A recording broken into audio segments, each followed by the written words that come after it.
So the winning recipe that you guys voted for was the butter chicken. It's weekend vibes, I guess we're all in a sort of curry mood, but don't worry, katsu chicken will be coming as well. I know that was a really close call, it was about 60-40, so definitely katsu chicken will be next as well. With butter chicken, it's a two-step process. You have to grill the chicken first. Normally in a tandoor we don't have that, so we're going to use an oven. And then you make the sauce, and then you add the cooked sort of grilled chicken to the sauce. I'm not surprised this one actually. Apparently it's the #1 UK's favourite dish. I think it even rivaled fish and chips. Okay, so in here what I have is a mixture half and half of chicken breast and chicken thighs, because I like chicken thighs, so does my husband, and the chicken breast, the kids prefer that, so I've just mixed up both together. And we're going to marinate that first. Let's go in with some Greek yogurt. So about 3 chicken breasts, 3 chicken thighs, chopped up into nice pieces. I'm going to go in there with about 3 spoons of Greek yogurt. So 3, quite simple. Here we go, my masala dabba. Now this has been getting so much attention, and I'm so happy that people have been saying, I love your dabba, I want to get one. What I'm going to do is put all the ingredients, what I have in my dabba, onto a post for you, and also where to get this dabba from. I'll be teaming up with Spice Kitchen, and Spice Kitchen do these dabbas ready filled as well to get you started. They're brilliant dabbas. So what I'm going to do is on my Instagram very soon will be all the details about this masala dabba. So here we're going to start with, so we had 3, now we're going to go in with about half turmeric. And then this is Kashmiri chili powder. I'm going to go in with Kashmiri chili powder, about 1 teaspoon of Kashmiri chili powder. That's all you need. You don't need much at this stage. That's going to marinate nicely. It would be really nice if you can marinate it overnight, but I don't have the time, everyone's hungry. We're going to sort of marinate it quite quickly for like 10 minutes. So we've got turmeric, Greek yogurt, and the Kashmiri chili powder going in. The reason I use the Kashmiri one, it's a milder sort of paprika, kind of more flavoursome red chili powder. It's not in your face hot at all. It's more of a sort of flavoursome paprika style. And then here it is, my ginger garlic paste. This is coming in very useful. Let's whack in 3 of these. Okay, so that's the ginger and garlic. And then you're going to go in with half a lemon. Lemon in chicken really makes it tender as well, so it's just serving 2 things. Not only is it flavoursome, but it really helps tenderise all the chicken. And then finally finish off with salt. Oh, that's my phone going off. Right. That's what I like about this. It's actually so natural, isn't it? I'm in my house, my phone's going off, I've got the kids going mental in the other room. It's all just really, really normal. It's not a studio, it's my normal home kitchen. And guys, you know what? Thank you, you give me an excuse to wear some like clothes, because I'd be in my pajamas all day otherwise. So let me get this chicken, mix it up, and then what we're going to do is get it ready for grilling. What you need to do before you get to this stage as well is soak your sticks. I've got these like wooden sticks here, otherwise they're going to burn in there. We're going to skewer it like it was on a kebab skewer in a tandoor. So you need to keep that soaking in water, because if it's not, the ends will burn, and that's dangerous. But look, if you don't have any skewers like that, it's fine. Just put it in a baking tray and then just bake it. It will still give you the same sort of effect. So don't worry if you don't have the skewers. But I'm going to show you 2 techniques. I've got this spike with me as well, which is like a metal spike that also mimics what it would be like if you were cooking in a what's it called, a kebab sort of skewer thing, like in a tandoor. You know, the heat will work with the skewer, you put it all on and it comes out really nicely. So I'm going to show you 2 methods, but please don't worry, if you don't have any of these skewers, whack it in a baking tray like this and you're absolutely fine. In the oven, I'll just put a tiny bit of oil in there as well. Any oil will do. That will prevent any kind of sticking, but the Greek yogurt is just such a nice way to keep it tender too. And if you can, do this in the morning and then put this in the oven in the evening, you'll get a deeper flavour, but I don't have time for that. So it's fine, I'm not going to worry about it too much. So here's my spike. They're on Instagram, they've got a website as well. It's a really good little invention. You can do vegetables on here, you can do potatoes on here, you can put a whole chicken on here, you can do kebabs on here, make it into a doner kebab, so much. But today I'm going to show you how you can do your sort of tandoori chicken tikka on here by skewering it on as like it would be in a restaurant, and it's going to give you that effect. So they're not even that expensive. I think I bought this for about £12, something like that, and I do use it quite a bit. Just to skewer meats on, vegetables, jacket potatoes, you do so much on it. So just skewer onto meat, so there we go. And it does actually reduce the cooking time as well. There we go. And like I said, if you don't have the skewers, it's fine, but I am going to use the skewers as well to skewer it on. But these little wooden skewers, you can get them anywhere from the supermarket, and this will give you that kebab sort of. And all you're doing is, when you're doing it like this and putting it on these skewers, you're going to rest it on the baking tray. Some big pieces. So we're going to rest it on the baking tray like that. See? Oh look, it's not even big enough. Look, it's fine. Just rest it like that. And what it'll do is cook quicker because it's got something in the middle, but also char on certain edges. There we go. Actually, that's a really big, nice one to keep on here. Put that one on here. So once you finish doing all that, it's ready to go in the oven. So that's enough. Let me do that many just to show you. And then this whole thing with your skewers like that, you probably get about 5 out of that. Chuck that all in the oven at 200 degrees for about, I would say, I normally leave it in there for about 35 minutes, 45 minutes, 40 minutes. So while your chicken is roasting in the oven for about half an hour, 40 minutes, that's when you can get on with the sauce. So unlike like normal traditional chicken curries, which always have an onion base, my butter chicken, and I think a lot of them don't really have an onion base, it's more based on ginger and garlic. So we're not going to put any onions in this recipe. And you can get these from supermarkets as well, ghee. This is clarified butter. So it's when the butter has been boiled and boiled and boiled, all the salt has been taken out, and it leaves a really nice flavour. So this is ghee. And with ghee is where you're going to temper and put your whole spices in. So we talked about flavouring the oil in one of my last videos. This one is flavouring the butter in the Greek ghee. I mean, it wouldn't be butter chicken if we didn't have butter in it. At this stage, if you don't have ghee, it's absolutely fine. Use normal butter. Salted, unsalted, I'm not too fast, whichever one. But with it being called butter chicken, you do need to use butter at this stage. And look, if you really, really don't have it because of these, weird times, use oil, but we'll finish it off with butter because you will need that buttery richness so that, it's butter chicken. So you've got the ghee in there, which is heating up. And what I'm going to do this time is go in with the whole spices first. And I've got a cinnamon stick. And just because of my OCD, I always do 7. I don't know why. So I've got 7 cardamon pods here, green cardamon pods. And I've got 7 cloves. Black cloves? Are they called black cloves? Normal cloves. Cloves. 7 cloves, 7 cardamon pods, and 1 cinnamon stick. And that's just infusing that ghee. And it smells incredible.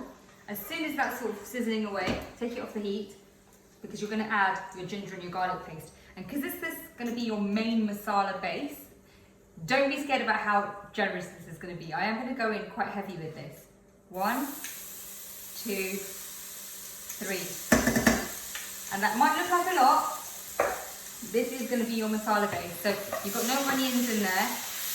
So that's where all your flavour is coming from.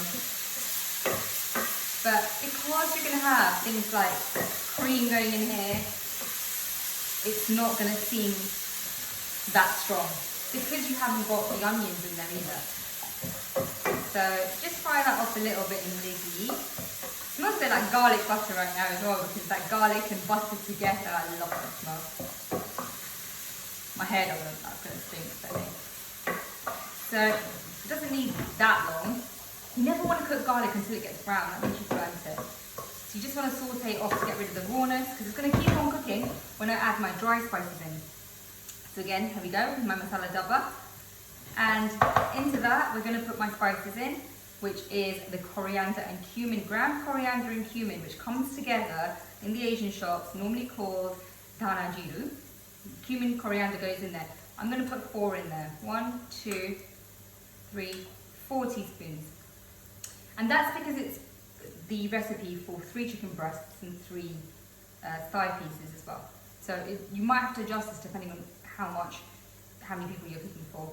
Going in with half a teaspoon of turmeric, and then 1 teaspoon of the Kashmiri chili powder. Might seem generous, but at this stage I'm not putting in any green chilies. You can, definitely, but I'm making this for the family, so my children are going to eat it too. I want it to be quite mild, but if you want to make it hotter, you can with some green chilies. It's not traditionally a hot curry, but if you want to, you can. Now, the secret ingredient for a butter chicken and why it tastes like this is this. It's dried fenugreek leaves. You should be able to get this from supermarkets in the Asian section if you can't in an Asian store. But you do need this in a butter chicken. This is what sets it apart. It's dried fenugreek leaves. And what I do is I crush it between my hands and then I put that in there as well. And that's going to be my masala base. So just fry that off a little bit. If you feel at any stage it looks a little bit dry, it's okay. You can add a tiny bit of water, or, because I've got it here, a tiny bit more butter. If ever in doubt about what's going on in your pan in a butter chicken, just always add more butter. If you think it looks wrong, add more butter. If you think, oh, it doesn't look right, add more butter. The answer is butter in butter chicken. You just keep adding butter. So if you ever loved butter chicken, this might sort of, I don't know if it'll put you off, I hope not, but it's good to know what goes in it. So at this stage, when your masala is all sort of fried off, you want to add a little bit of liquid, which I go in first with my, with my tomato puree, about a tablespoon of tomato puree. And just take that off my hob because that's going to burn. There we go. Going with your tomato puree, and I'm going to add some water at this stage.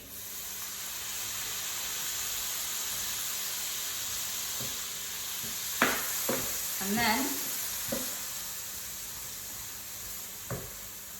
this is just a tin of chopped or plum tomatoes in my blitzer, which I've blitzed to a smooth paste. I don't want pieces of tomato in this curry, so I'm going to add about 4 to 5 tablespoons of this. That's 1, 2, 3, 4. So you're now getting your masala, just turning it down a bit. There you go, you've got your masala base there. To that, I will add a bit more water.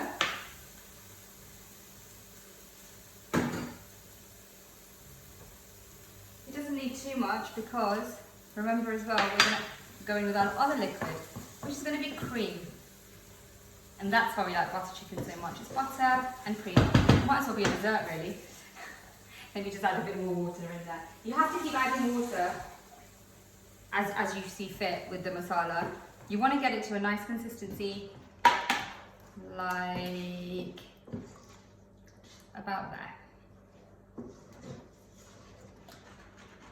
See, so now I've got a bit of a sauce going on, which the chicken will be added to as well. So to that, I've probably said I've added, God, this is so hard, measuring, right, so I'd say I probably added about sort of 250 ml of water to that masala. Also, some salt. Be careful if you're using salted butter in that, and just to taste it as you go along. And a spice you should always add at the end is garam masala, and actually even the fenugreek leaves. If you add them at the end, then they're good at the end as well. So that was about half a teaspoon of garam masala. And then I'm going to have that cook off, not very long, maybe about 5 to 7 minutes, until you see the oil separating, or the butter in this case, you see the butter separating, and then you know that the raw spices have been cooked off. So now once that's done, I'm going to be ready for my chicken. So about half an hour, 40 minutes later, the chicken is done. Let me get that out of the oven now.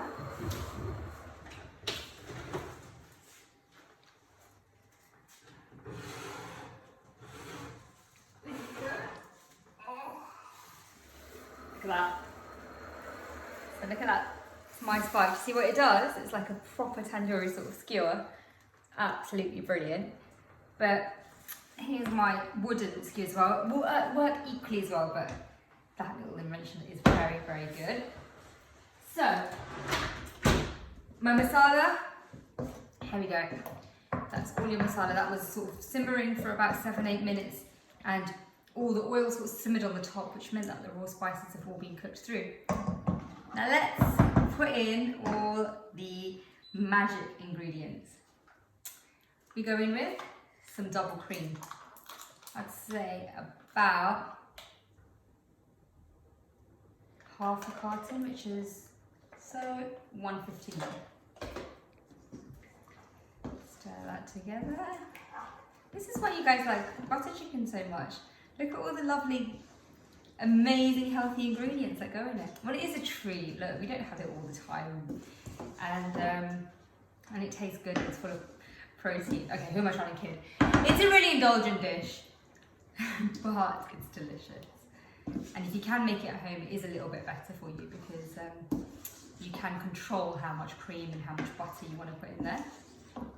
So once you put the cream in there, look, it's starting to look a bit more like butter chicken. A lot of people also do cashew nuts in here. They soak it and they blitz it and they put that in there. That's another step. I just wanted to keep this really simple. So, you know, we've kept the elements of ginger, garlic, a few of the spices, cream and butter. I don't want to put too many ingredients in. There is a more complex version of this I do, but I'm trying to keep this as simplified as possible. So more of you try it. So now we've got our chicken. You start putting it all in. And remember, that's all marinated and got loads and loads of flavour. So that all goes in. Look how easily it comes off. It's really just falling off. And then it also releases some nice juices there. Don't waste any of that juice. Put it all in here. It's really nice chicken juice. There we go, all of that. And sorry, I forgot to mention, if you are vegetarian, this works equally well with paneer. Get paneer, cube it all up, and then soak it in some water. I always soak paneer in a little bit of water because what it does is makes it really, really, really moist and really keeps its sort of sponginess in a way. It doesn't dry it out. Soak it in some water for about half an hour to an hour so that it marinates better. Let me just get these sticks out because I don't want sticks in my curry. And I'm just trying to get all this. But anyway, yes. Paneer masala. Butter paneer, paneer masala, whatever they call it. Look at all those juices. Pour that in. And look, you're starting to get it. Doesn't that look nice? Can't wait for this now. And I'll take that off my stick in a minute. And with any curry, you must balance out the sweetness and the sourness. So to finish off, right at the end, we go in again with a squeeze of lemon. Half a lemon, just a squeeze of that. But also to balance it out, some sugar. So let's put in about a teaspoon of that. But then taste it. That's a very good heat teaspoon. But try it as well, because that is what butter chicken's about. It has got that sweetness, hasn't it? There we go. And can you see all those flecks of green? That is your fenugreek that we put in. The fenugreek leaves, the dried fenugreek leaves. And that's just given it such... My mouth is actually watering. I can't wait to eat this. But we do need something to mop it up with. So I am going to do a little class on roti and naan. But I'm going to have to do that separately from this because that's another process. So for now, there you go. I've got my... I don't know where to put this. I've got my butter chicken. Finish it off with some coriander. And go on, get that in your belly. That's a good Friday night weekend treat, isn't it? And I thought I almost finished. How could I forget this? So right at the end, this is what you need to finish it off with. At least about sort of 25 grams of butter that goes in there. It has to be his namesake. It has to be butter chicken. It can't be without the butter. And the reason you put it in right at the end is to give that sauce the really, really, really silky finish. Now that's perfect.